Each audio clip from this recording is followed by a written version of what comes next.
Hey, welcome back to the channel. It's Mike from Lead from the Front. And being in business, the clothing brand business for 5 years, we've learned a lot of things along the way. We've gained a lot of experience, and this is what this channel kind of is. We kind of teach, push, give you guys some of the experience and some of the things that we learned. But today, what we're going to do is talk about some of the things that we did wrong, or not necessarily wrong. Some of the mistakes that we've made. Basically things that we would have done differently. So we're going to give our top 3 things that we would have done differently when starting our clothing brand. So if you're starting your clothing brand or you just have just started, this is going to be perfect for you. So check us out. Also, if you like the content, make sure you like and subscribe. Please. Thank you for joining us on the Lead from the Front show. Anyway, let's jump right into it. So number 3, top 3 mistakes that we made when starting the business. And I will preface these by saying that they're not really mistakes. I think that we either did them too long or not early enough. So number 3 is do-it-yourself printing. So one of the best things that we could have done, or that I could have done for this brand, was learning how to screen print. It was a very good idea, and it was very helpful. It helped me with understanding the product, understanding quality, understanding, the print schemes, and it has helped me tremendously. So why am I saying it was a mistake? It was definitely not a mistake to learn how to screen print, do vinyl, or sublimation. All of those things have come in handy and they've helped grow the brand.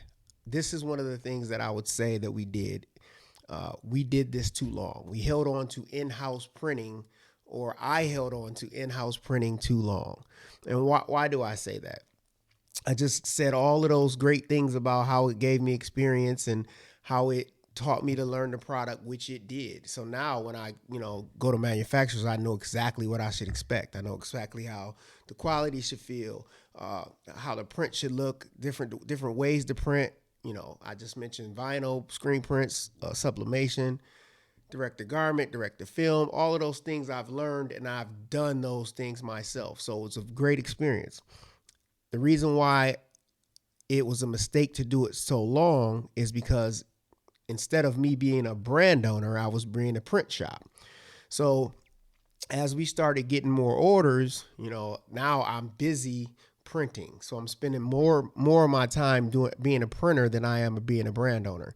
So it's stymied the brand. So you can't scale your brand or you can't grow your brand when you're always just printing. You're doing the work that you could be contracting out or have someone else do, and while you're being a brand owner. So we missed out on some of the things by holding on to that too long. I mean, it was very cost effective in the beginning.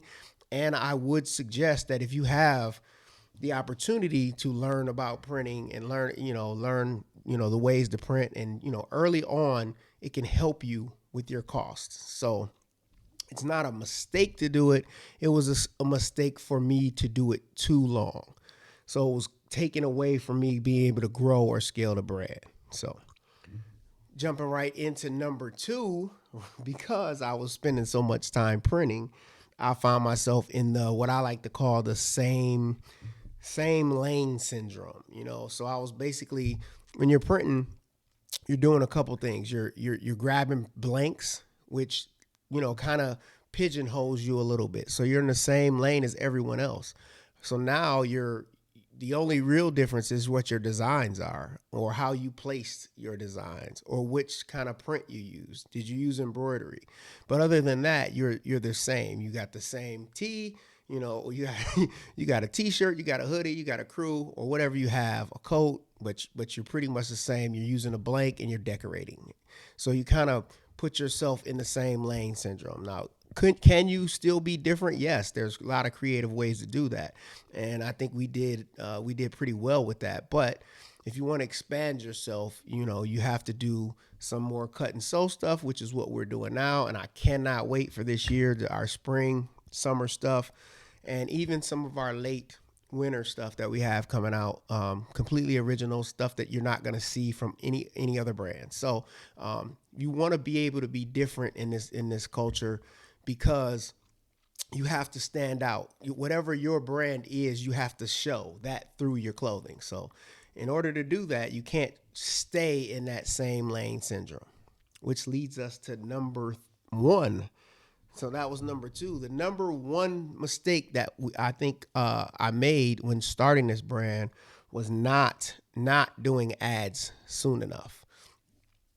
So we were doing everything just through social, and I think that that's huge. I think doing social is huge, and staying consistent on it. Content is king, and you have to do it. You have to do it. But one of the biggest things, the game changer that changed our brand, the reason why I put this at number one, was learning to do ads. Not just doing ads, but learning to do ads. Because we were doing ads along the way, and then we kind of felt like they weren't really working for us. But once we took the time to invest in learning to do ads, it was a game changer. Like, it tripled our sales, which is huge, obviously. But one of the biggest things is it grew our email list, it grew our text messaging list, which now those are our customers, and then we no longer have to pay for them. Now we can reach them whenever we want because we have their text messages, we have their email addresses, and they become part of the community because now you can share things with them that everybody else doesn't know about your brand. So building a community is huge when running a brand, and the way to do that is through reaching out through text and through email or any other ways that you do that. And the biggest and best way to do that is through ads. So just shout out to Social Sales Lab. I will put a link in the description. I'll put their website in the description. Basically, Social Sales Lab, that's where we learned how to do ads and we mastered the ad space. We'll do a whole separate video about just that. Actually, we'll do a whole separate video about all three of these topics. But this was today's top three things that we felt like we made mistakes when starting our brand. And I hope this is helpful to you.